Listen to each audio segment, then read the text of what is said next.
And a warm welcome again to the big match. A programme bursting with goals and good action again today. Our main match is the second division clash between Crystal Palace and Middlesbrough. We shall back that up with Ipswich against Manchester United. And our bonus match today involves the team of the season, Leeds United, in their home game against Birmingham. In the studio, face-to-face today, the two managers from our main match, Malcolm Allison of Crystal Palace, Jack Charlton of Middlesbrough. Also we have Brian Clough showing today that he really is a friend of Sir Alf's. But first, it's down to Selhurst Park. The temperature in the 80s. The players on a strong diet of salt tablets and about to lose some 5 or 6 pounds in weight in the next 90 minutes. Here's Crystal Palace then, coming out in their new strip for their second home game of the season. But now we come to the teams for this match in the second division today. Palace, with 2 defeats behind them, now leave out Charlie Cook and have 18-year-old Keith Wally making his first league appearance, with John Jackson returning to goal. As for Middlesbrough, disappointed at losing at home last week to Fulham, they keep an unchanged side that has worked morning and afternoon all week to cut out their errors. It could hardly be a more interesting afternoon in South London, and a lot of eyes will be on that great favourite John Jackson, back in goal and looking a lot slimmer, just as they'll be sizing up the potential of striker Keith Wally, the lad from Weymouth. Middlesbrough look workmanlike. Here's Stuart Bohm, their big number 4. He'll be a problem for Crystal Palace. And then there's that competitive midfield player, Willie Madron. The referee today is Mr. Baker from Rugby, and the crowd now waits for the start. So Crystal Palace get us away, defending the goal to our right in their new strip for this season of red and blue stripes with blue shorts. Such an important afternoon for them with this unpromising start to the new season. A defeat here, 1-4 against Notts County, and then a defeat last week, 0-1 at West Bromwich Albion.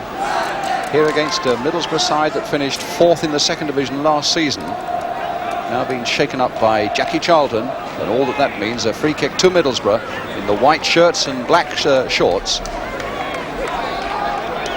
to be taken by Taylor, their number 5. Miscuing a little bit there, but it comes instead to Mills. And now Armstrong, a long ball there and a good one to McMordy, but McMordy was a fraction offside. Eric McMordy, Northern Ireland international, missed a fair part of the end of last season with a stomach complaint. Taylor back to John Jackson, and what a tremendous welcome he received, John Jackson, from this Crystal Palace crowd, having lost his place to Paul Hammond. Madron, Taylor, Madron, McMordy, and McMordy now advancing for Middlesbrough. That should be Jackson's. But he had again to take quite a challenge there from the number 8, David Mills. Young David Mills.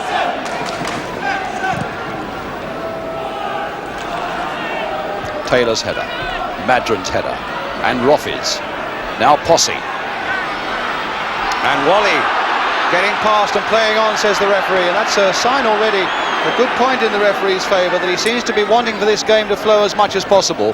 And there's a very good ball that sends Middlesbrough on their way again, and this must be a great chance past Jackson, and it's there by Hickton. And Middlesbrough go into the lead. A beautiful through ball that left Hickton in the clear, and as long as his pace was there, he always had the chance of beating Jackson. Well, that was a terrible setback there for Crystal Palace, really caught wide open in defence.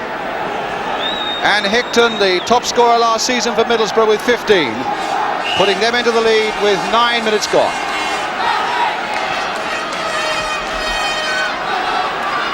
And now Rogers.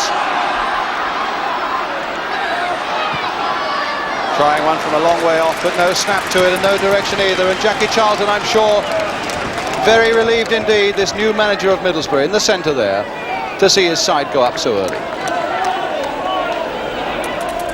Bell, a good header. Madron, who seems to be picking up so much in the middle of the field. And there's another long ball that will test the pace of them all. And there was almost a terrible mix-up now. Taylor finally getting it away after Jackson had come to the edge of his area, knew he couldn't handle it, and tried to head it away.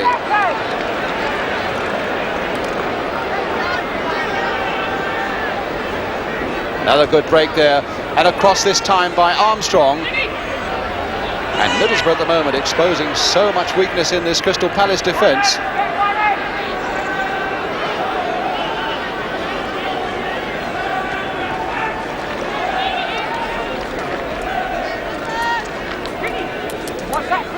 A long throw over the head of Bell. And Jackson there to take it from David Mills. Bohm giving young Wally very little scope, but here's Posse. Forward for Whittle. Posse chasing after it and going after it now. There might be a chance here, and still it's scrambling about there. Posse goes down. Hope for a corner, but the first semblance, or for a penalty rather, but the first semblance of a mistake in that Middlesbrough defence. And here's Foggen now charging away, given offside.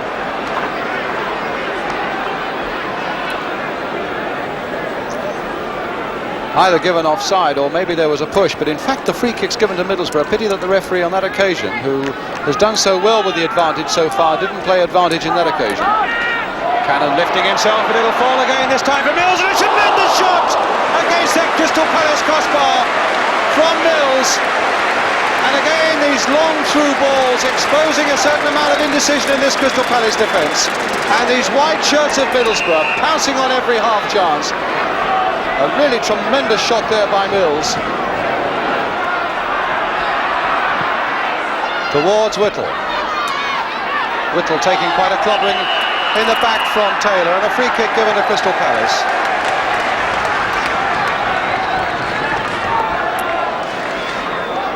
So Palace's free kick. Mel Blythe taking it.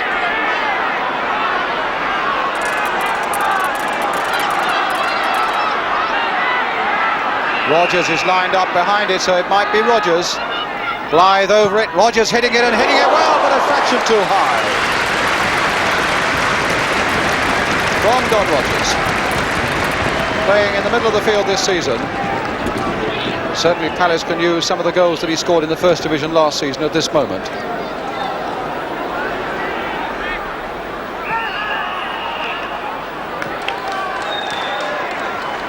Making a back for Bell. Free kick to Palace.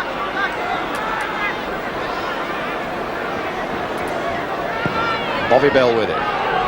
Chatterton's going in there, but Macklin got the header. Foggen really didn't get it away. Blythe looking for somebody who might be of assistance. And Rodgers trying to get Taylor away. Back this time, Chatterton chipping it on. And another, and a good save. That time from Wally again. A bit more like it by Palace.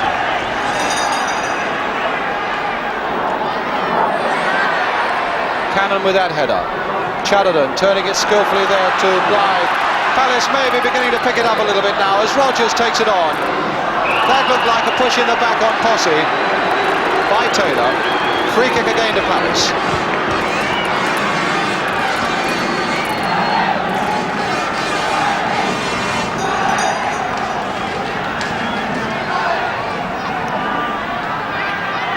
Referee Baker wanting the Middlesbrough wall back 10 yards, 3 men in it. Now Blythe, will he run over this ball and allow Rodgers, the man, to hit it? Rodgers is in fact running it over for Blythe to hammer that one through, and Platt just got a body behind it. Blythe hit that so well that Platt couldn't really get his hands to it, but he got his body behind it, and that was enough. Cannon holding off Mills.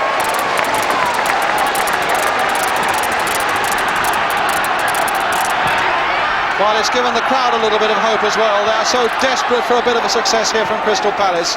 Rodgers, a little too high for Wally, and it'll come to him again. And this time an easier one for Platt to handle.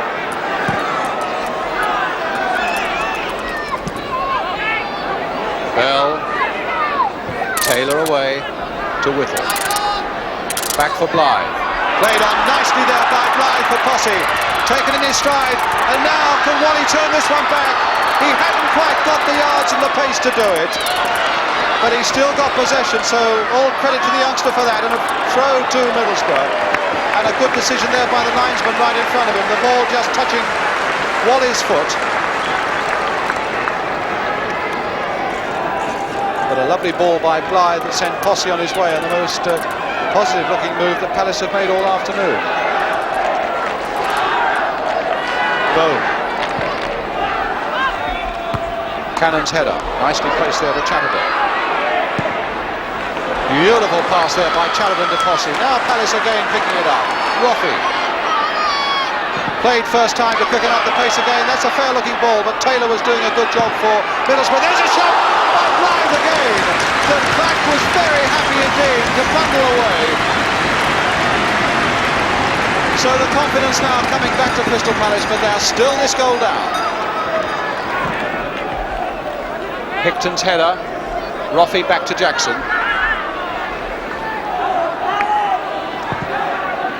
In the last minute of the first half now, with a little bit of time to be added on for injuries.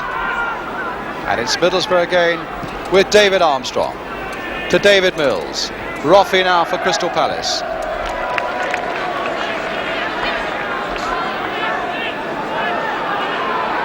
Blythe.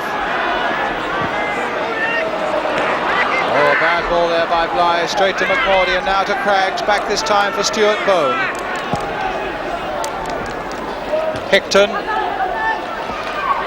Taylor in danger of giving that to McMordy, but now galloping away for Crystal Palace once more. Chatterton to Blythe. Palace with a lot of men pushed forward now, including Roffey on the far side, the fullback. Crying out for the cross though, here's Rogers. Instead trying a 1-2 with Posse, brought down and a free kick. Right on the edge of that area. And it's always seemed likely, I must say, that Taylor was going to do that sort of thing. In fact, Taylor being booked. He snapped once or twice behind and Whittle from behind. He's had a go at Posse once or twice, so I'm sure that it's probably the cumulative effect of those tackles and not just that single one that has caused referee Baker to put the Middlesbrough number 5's name, Brian Taylor, in the book. Well, it gives Crystal Palace an opportunity right on half-time to pull back this Middlesbrough one-goal lead. Don Rogers entrusted with a kick. Chipped too high. Disappointment there from Don Rogers as the pack comes out again from that Middlesbrough penalty area.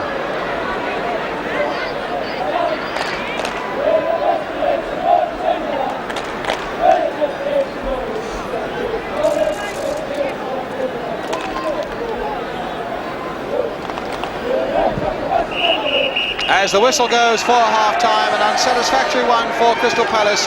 Jackie Charlton going in now to the Middlesbrough dressing room. I would have thought well satisfied with his team's performance. The only goal of the first half scored by John Hickton after 9 minutes, putting Crystal Palace behind. Still to come on the big match today. A sight of this Super Leeds side against Birmingham City, and plenty more beside, with Brian Clough, Malcolm Allison and Jackie Charlton. The half-time score here at Selhurst Park reads Crystal Palace 0, Middlesbrough 1. We'll bring you the second half in a couple of minutes.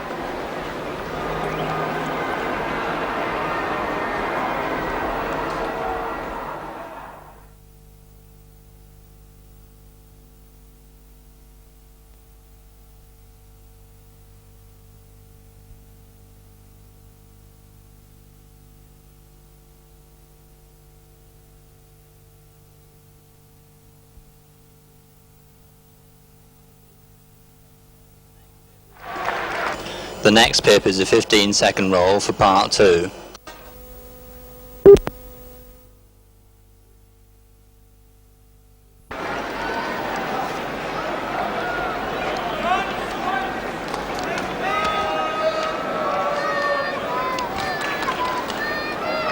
Welcome back then for the second half. Malcolm Allison in the shirt sleeves on the right, a man at the moment with problems, as Middlesbrough kick off defending the goal now to our right. That one goal up, scored by John Hickton after 9 minutes.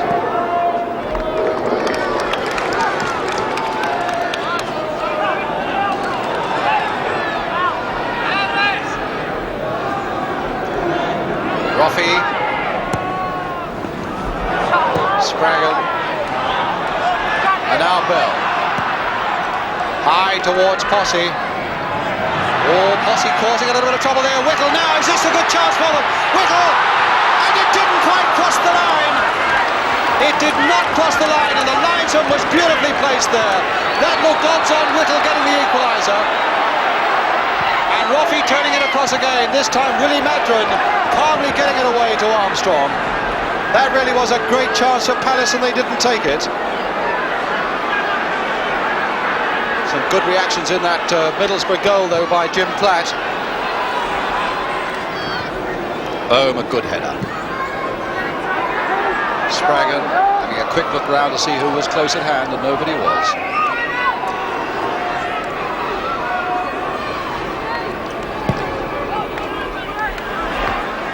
Well, Palace thought about playing an offside trap there, but Tony Taylor at the very last, his nerve failed him, and he came back and put this fellow Mills onside, and the ball comes across behind.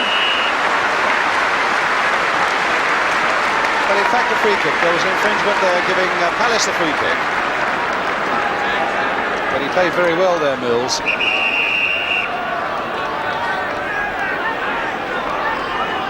Goal kick not taken from, in fact, not going outside the penalty area, has to be taken again.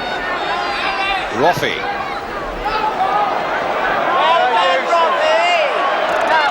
Well, the crowd weren't happy with it, and I'm pretty sure Bill Roffey wasn't happy with it.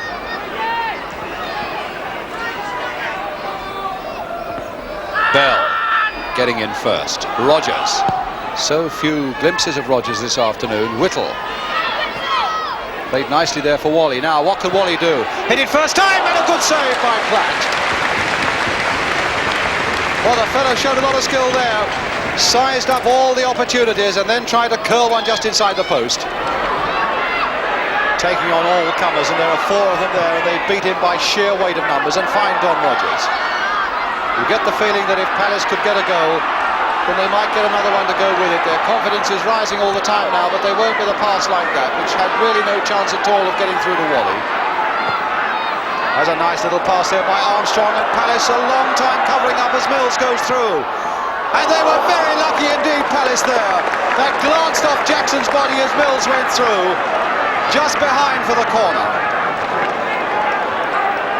But they allowed him so much time. It looked as though they were going to let him go through and have a shot with as much time as he wanted. David Mills. There's Big Taylor up again.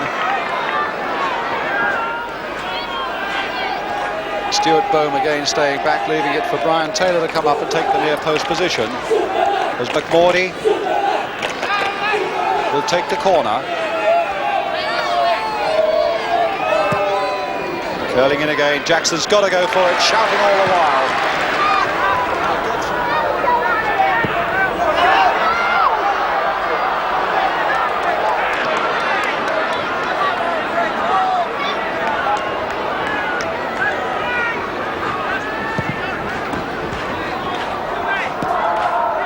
Blythe. And Taylor away. Blythe again. Played for Roffey. A piece of shadowing here by Armstrong, though, not letting Roffey get away. Mel Blythe. That's not a bad cross either. But Craig's no goal! Well, that'll do it. It was a funny old way to get an equaliser, and John Craggs, that long cross from Mel Blythe, came over. And Craggs, in trying to get it away, just touched it past Jim Platt and into the goal. 1-1.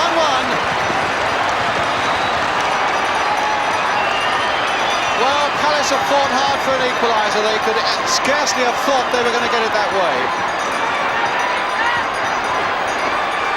So the Middlesbrough defence that have made so few mistakes all afternoon make the biggest one of all.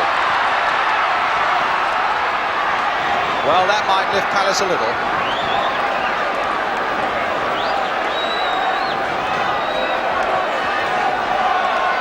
Free kick again now to Middlesbrough. Well, I know someone who's breathing a little easier now.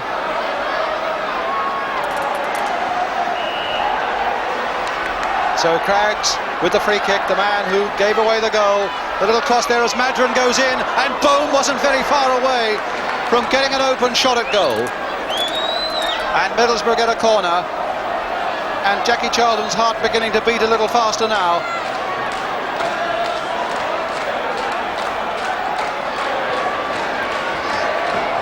Well, there was a bit of a slow hand clap around Selhurst Park a couple of minutes ago. That has been silenced, and certainly a slow hand clap in Palace's predicament is not going to help anybody. Fogham, though, with the corner for Middlesbrough again. Whittle right back to help out, and Rogers getting it away. Taylor.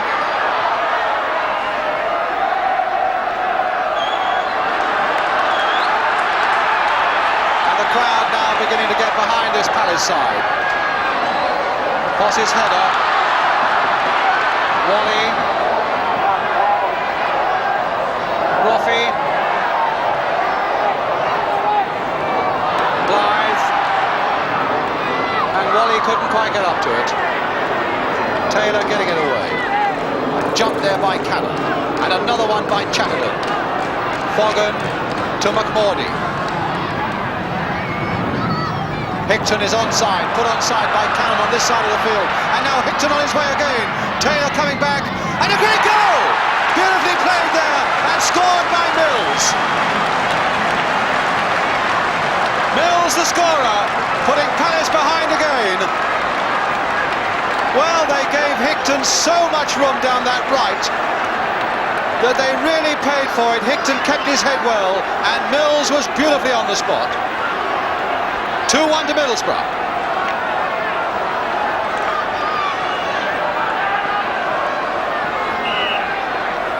Well, the very last thing that Palace wanted to happen, they wanted a chance for their confidence to continue to grow.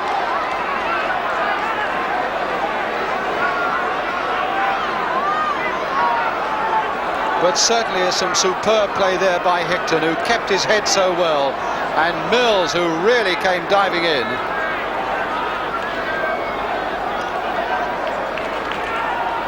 So 2-1 to Middlesbrough, and Palace have got it all to do again.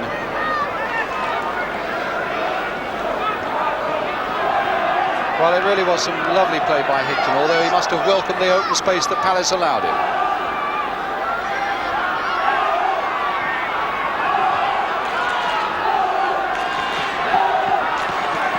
So Palace now with a little over 20 minutes left.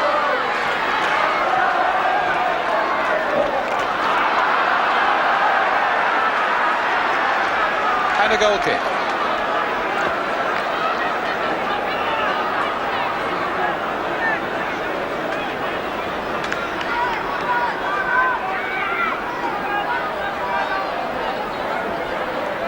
Well, the crowd really been silenced by that excellent Middlesbrough goal.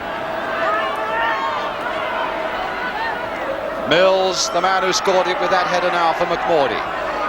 And there's Mills again, trying to get in behind that Palace defence, but stumbling, and a goal kick to Crystal Palace.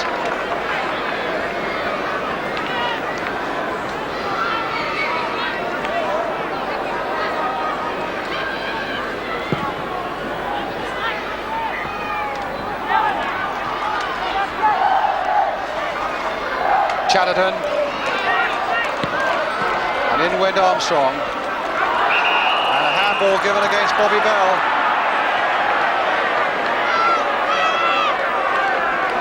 So another free kick to Middlesbrough.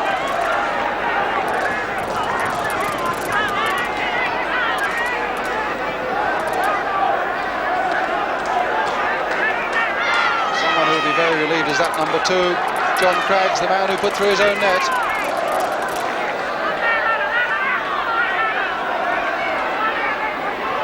So the Palace wall with 4 men in it. Craggs playing it for Mills. Hit across that goal, and this could be number 3. Fogan is there. Jackson is all over the place, and it's Taylor who puts it in. And now Palace are really in the most terrible trouble. They really exposed themselves with that free kick. And Fogan, after Jackson had only half stopped it, turns it into the path of Taylor, and that makes it 3-1.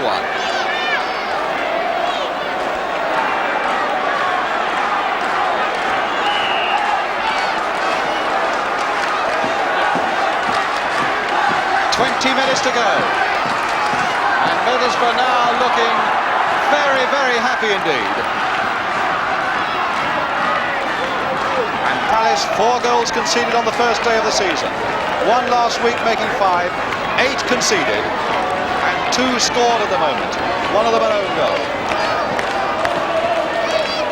And on the afternoon then, Middlesbrough leading 3-1 as Spraggan takes the throw for them. Fogan, who made that goal, now trying to get around Blythe. Spraggan with a chance to cross this one, and Mills is waiting there again, and now it's Rodgers, but unfortunately he's pulled back. Shame there that the referee, Mr. Baker of rugby, who's handled it so well, didn't allow the advantage.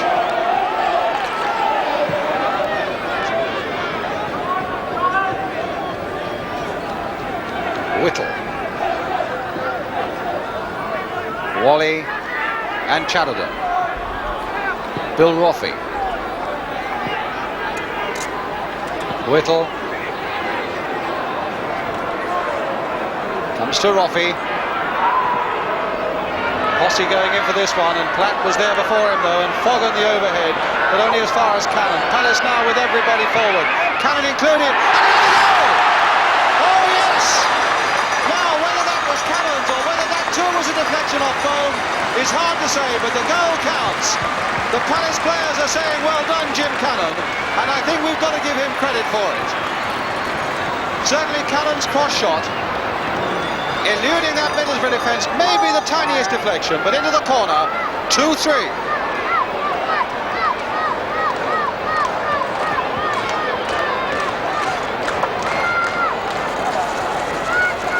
Well, Posse needing a bit of attention, and a Middlesbrough player behind him also.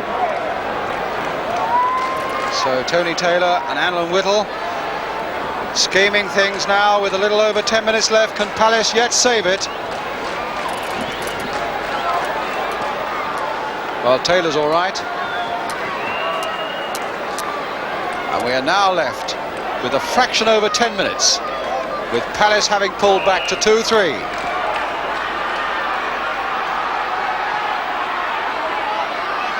Taylor back to Jim Platt.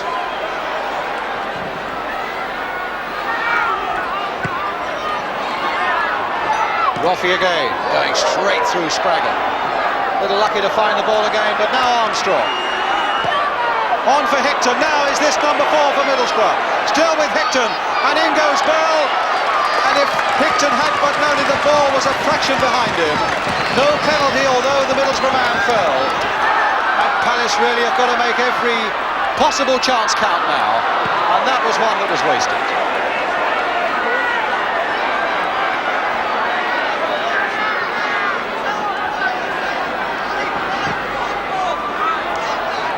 Beginning to look like 3 games and 3 defeats for Crystal Palace. So little time that's left. Roffey with the throw to Cannon. Surely they've got to pound the ball as quickly as they can now into that Middlesbrough half of the field and hope for a mistake from weary defenders. There's Roffey doing just that.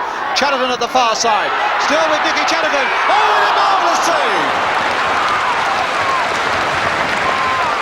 Well, that was within an inch of being an equaliser from Nicky Chatterton. And there goes the final whistle. Defeat in an exciting game for Palace. No joy for Malcolm Allison, but all the joy in the world for Jackie Charlton. 2 wins out of 3.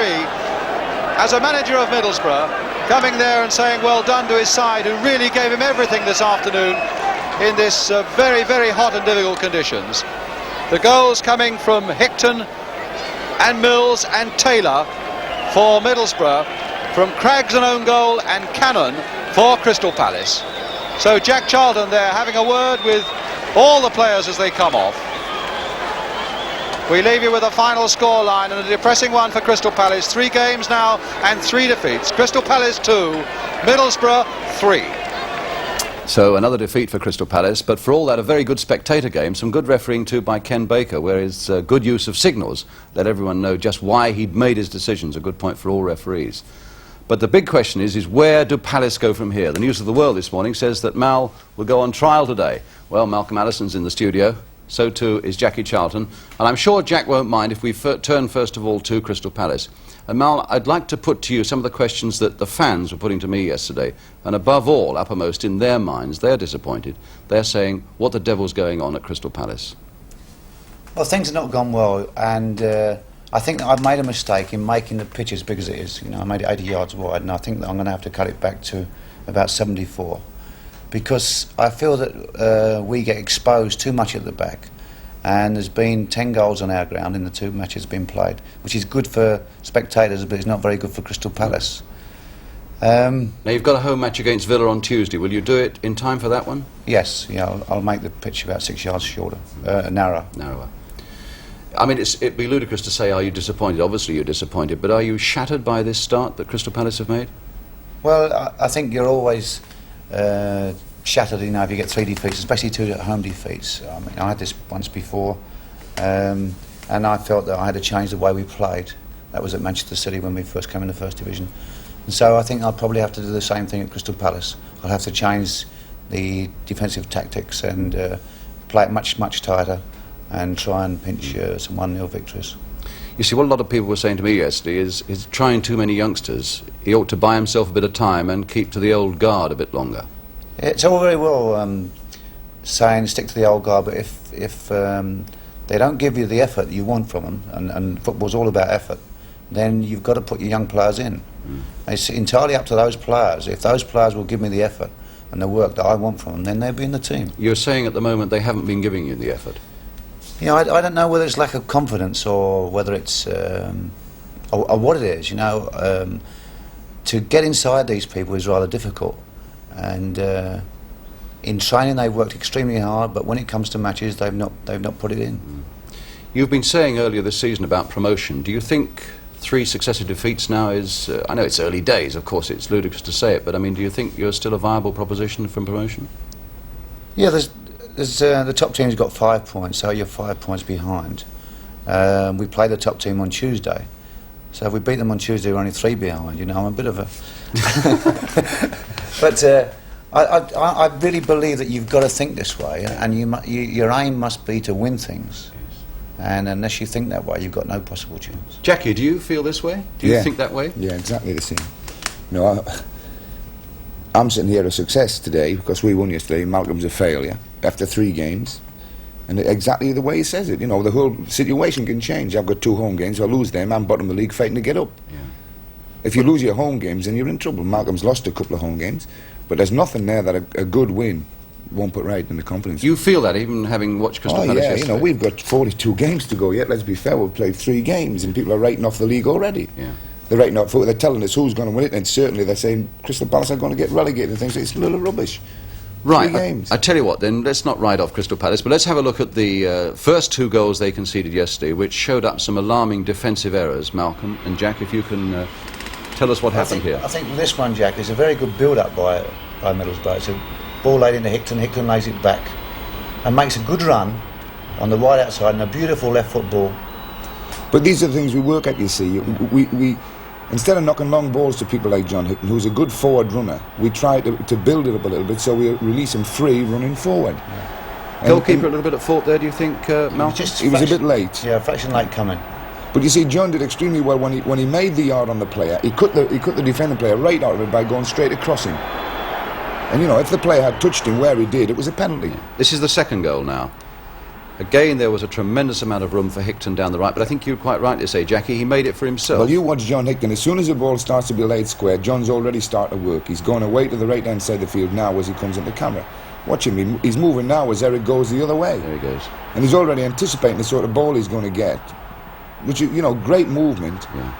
And this was a great ball that's coming up now from Eric McMorley, you know, he turned the whole defence the wrong way. Their right back, actually, played him onside, but the lad could have been understandable. He thought the ball was going to go down the left-hand side of the field, because I certainly did. But David Mills's movement to this ball was tremendous. He comes to this near post like a bomb. Which is something you've wanted him to do for a long time. We've been on to him for the last 3 weeks, David, that it's no good staying at the far post because defenders will cut it off. He's got to come and meet the ball at the near post, so that you give the man that's aiming at you a target to hit.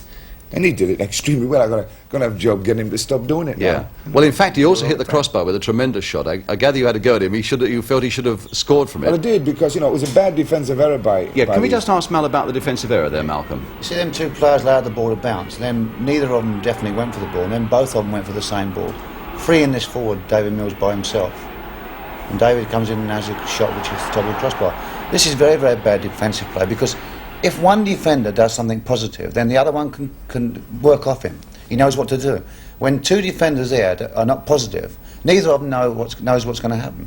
You see, and whereas Jim Cannon should have gone straight onto the ball there, Bobby Boyle would have known exactly to come off and covered him. Yeah. But because both of them never went for the ball and allowed it to bounce, it's a very, very bad defensive error. They gave John Hickman an opportunity to get ahead of him. Yeah. Well, if the fella had met the ball, he would never have got anywhere near the ball, John. But you also gave away 2 bad goals, Jack. Well, the second of them I know made you particularly sick. I thought the second was a bad goal, watching from the side. But when I see it on the television, it wasn't a bad goal. The ball's punched away by Jim Platt, and then he goes back on his net. I thought Jim was concentrating on the 2 lads that were lying injured because I think one of them got knocked out. But in fact, Jim was watching everything. But when the fella hit the ball... Now look how many players it goes by. Goes by 3 players, 1, who all try and stop the 2, ball. 3. And I don't think there's any way that Jim Platt could have seen the ball. And he was doing the right thing. And... You know, I had a go at him after the game. There was no way that was going to be a goal, was there? It was a goal all the way. You know, those are the comic situations, but they happen. Yeah. Well, Malcolm said it's a funny old game. Let's hope that there's a bit of fun returning to Crystal Palace very soon, Malcolm. I'm sure there will be. And I'm sure Jack hopes there will be as well. I do. Because we don't want to see Mal in too much problems. Jack, nice to see you down here as a winner as well. Thank you very much, both of you, for coming in today as well. Well, time for some more action now, and it's of course particular interest to Jackie because it's his old club, Leeds United, and their home match yesterday against Birmingham City. Leeds are in the white strip. The pictures come from Yorkshire Television. The commentator, Keith Macklin.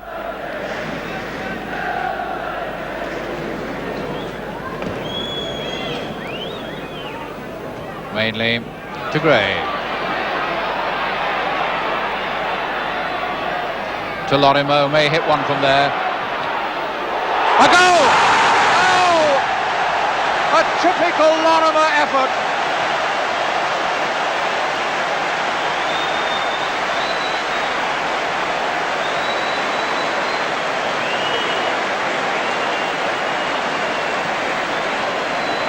A typical Peter Lorimer shot. Reaney and Lorimer both on the right, but it's straight through by McQueen to Bremner. Now Reaney really takes the weight off Lorimer, Reaney. Giles to Lorimer. High kicking by Pendry.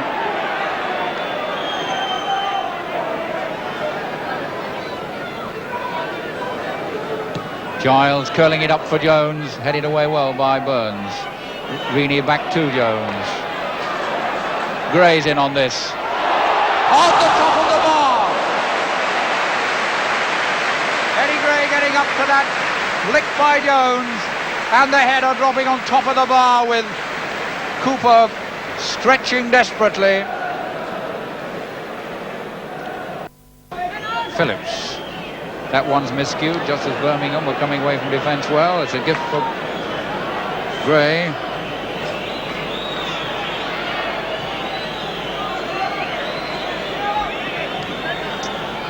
Jones running. Down he goes. Penalty. Capey having no doubt at all. Burns the offender, Jones the man brought down, and a penalty. Mr. Capey didn't waste any time as Jones went down. Burns going across to talk to the referee, which might not be the wisest thing to do. He's explaining what happened. Malcolm Page telling Burns not to argue, it won't do him any good. Ray Martin also giving the wise counsel of the experienced player. And Lorimer, who's already scored. Cooper is the goalkeeper who has to get in the way. And there's the man with the most blistering shot in football. He's already hit one past Cooper from 30 yards. This one is from merely 12. Place.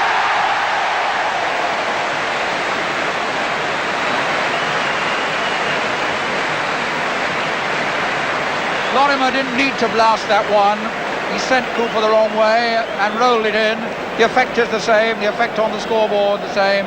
Leeds United 2, Birmingham City 0. This is Phillips. That's for Taylor. Gordon Taylor, very tricky little winger. Having fun and games and winning out with Gray. Taylor put on to put more pep in the Birmingham attack. Mr. Capey gives a corner. Paul Madeley thinks it's a goal kick with some justification. But since the referee's opinion is the only one that counts, it's a corner. Gordon Taylor.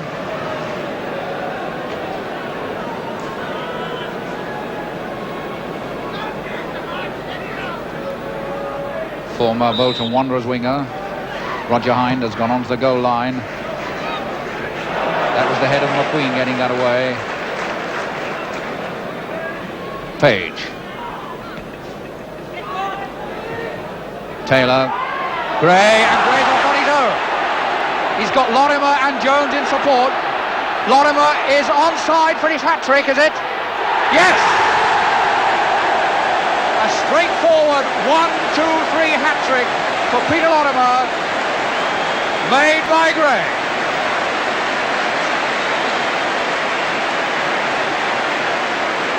It all began with a slip by the Birmingham defence on the halfway line, which let Gray through. There was no cover. Lorimer stayed onside and put it past Cooper. So a hat-trick for Peter Lorimer. Well, Jack, that must have done your heart good to see that. But can I just ask you in a couple of sentences, not so much about Leeds' form, which we admire, but the honest way that they're playing this season? Yeah, they turn the other cheek. They're great. I went to see them last Wednesday, and they don't get involved anymore. They don't shout at referees or argue. When he gives a decision, they accept it. And do you think that's something that they had to do? Oh yeah, you know, see, Leeds is a total involvement club, and everybody likes to think that they're working for everyone else. And especially Alan Clark, you know, he likes to try and protect other people. And Alan's always been a fella that as soon as a decision was given anywhere in the park, he'd dash to it and have a comment. Yeah. And this was bad because we had nothing to do with him many times. But other players also did this. They all got involved with each other. Now they're sort of, one of them screws in it and says, let's all just sit back and if somebody's got a process, mate, let him do it alone and do it quietly. And rather than antagonise referees by crowding around him. I'm sure they'll slip back into their own ways occasionally this year, but they're great at the moment. They're doing great. Lovely, Jack. Well, we turn from Jackie Charlton now to Brian Clough, who's certainly been a severe enough critic of Sir Alf Ramsey over the years. But in the last few weeks, he showed himself, I think, to have a sympathy with the pressure on the England team manager and his problems in getting the best possible side together for the vital World Cup match against Poland next month. Today, Brian Clough suggests something quite revolutionary to help Sir Alf beat Poland at Wembley. Well, at long last, it appears as though the bodies of football are getting together for the good of the game, and everybody, you know, accepts that the good of the game, England have to win this match and qualify for the World Cup. So it's natural that the two main bodies, and I shan't say which is the most powerful, because I believe that's the causes all half the trouble with them. The two main bodies should be interested. The Football League have cooperated with Sir Alf to get the Football League Cup matches moved forward to enable him to have his England squad for four days, perhaps, training together. Well, what I'd do is, I'd even go further than that. I would turn around and say, well, Alf, not only can you have them for 4 days, we will withdraw the full England squad from those particular league matches on that Saturday. I would minimise it to perhaps one a team, so it would be fair. That's the Saturday before the match, Brian. Yes. The Saturday before the Wednesday game against Poland. Make the clubs fulfil the fixtures, because we're so tightly packed as it is. It's going to be, you know, hard work getting them all in. But allow one player to be withdrawn from, or dictate to the clubs and say, you will allow, in our case perhaps it could be Roy McFarland.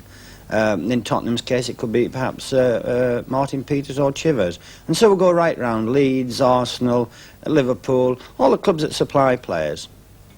I can see a problem, and quite understandable, where managers are concerned. I mean, Don Revie, for example, if he maintains this brilliant start, Bill Nicholson and Bertie Mee, if they still have these problems come October, that they aren't going to want to do that. No, they're not going to want to do it, but I think if it's, you know... And I think it's understandable. I think, you know, I think they I think it's the most natural thing in the world for Bill and Nick, if he's had a bad start, and for somebody to come along and want one of his players who are playing reasonably well despite his bad start, natural thing for him to say, go to hell.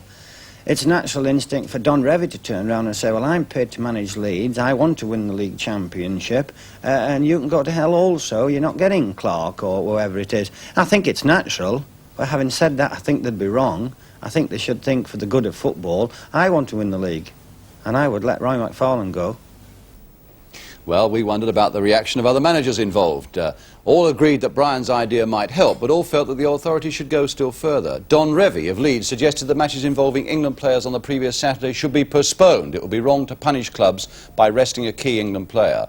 Jimmy Bloomfield of Leicester, Peter Shilton's club, agreed and said that by postponing games you cut out any risk of England players getting injured. Laurie McMenemy, already doing a good job at Southampton, Mick Shannon's club, said that it might be a problem for the clubs to drop a star if they already had a long injury list, and postponement of fixtures would be the answer. Ron Greenwood of West Ham felt that it was unfair to managers to ask them to make this sort of decision. It's up to the Football League to work out a postponement schedule. And Bertie Mee of Arsenal was another who agreed with his fellow managers, but like Ron Greenwood said that it was a matter for the hierarchy. And I suppose everyone will say that it can't be done because of so many other interests. The fans want to see their clubs on Saturdays. There's a pools consideration. Maybe we should also consider the health of English football as well. That's important. And just as important that we make the same provisions, I think, for Wales and for Scotland when they have their vital World Cup qualifying games coming along. Let me turn to Jackie Charlton. Jack, what do you feel about Brian Clough's view or the other managers' view? I agree with all the other managers. Especially Revy, I think the postponement's the only way. You can't have one player. They might need 3 from Leeds, they might need 4. Yeah. Well, so much for Jack. Malcolm? I think we should do whatever Alf Ramsey wants to do. And what do you see as being the best thing then? I think that we should let him have the players for 10 days or 2 weeks. By postponing fixtures? Yeah. Yeah. Well, there we are. We shall have to wait and see what sort of support that campaign gets. In the meantime, though, let's have some more action, and it's from Alf Ramsey's hometown, in fact, Ipswich, against Manchester United at Portman Road. Apologies straight away for those of you watching in black and white. The blue of Ipswich and the red of Manchester United is a bit of a clash. Ipswich are in the slightly darker shirts. The pictures come from Anglia. Gerry Harrison is the commentator. And again, past Buchan. Buchan still with him, though. And now Greenoff. Good call there from Harper, I think, and perhaps a little bit fortunate to get it to Collard, but it's Beattie now for Ipswich. Through the middle, it's a good one to Lambert. It's a lovely one.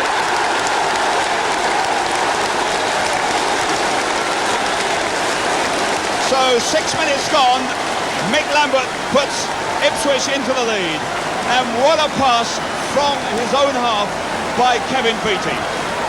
Tremendous pass through the middle. There's Lambert with his speed, just inching it past Stepney, and what a tremendous start for Ipswich. By Malcolm Buchan. Free kick.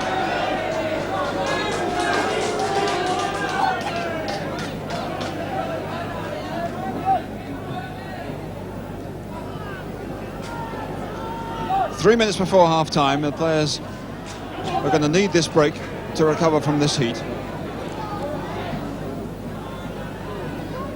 Mills with a kick.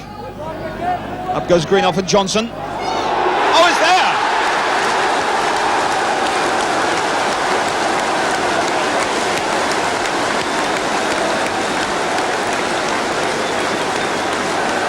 And David Johnson, a fine header beating the inexperienced Greenoff.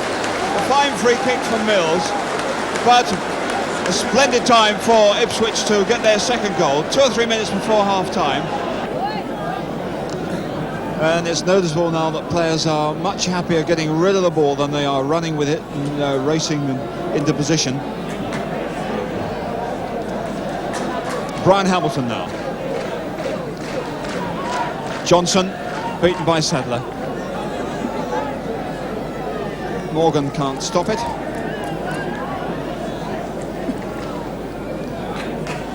David Johnson down the left wing. Lambert coming to it here. Collard. Viljohn with Ipswich now just pushing it around casually. Stepney comes out, comes back again. Wymark! A brilliant save and a good recovery. Fine header by Trevor Wymark. Well, that was good judgment by goalkeeper Alex Stepney.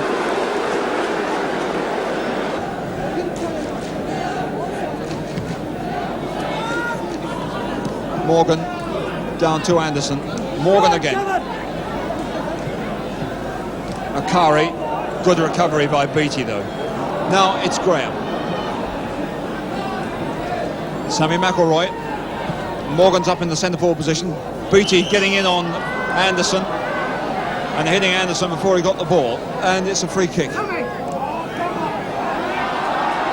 Mr. Hill speaking to Beattie there.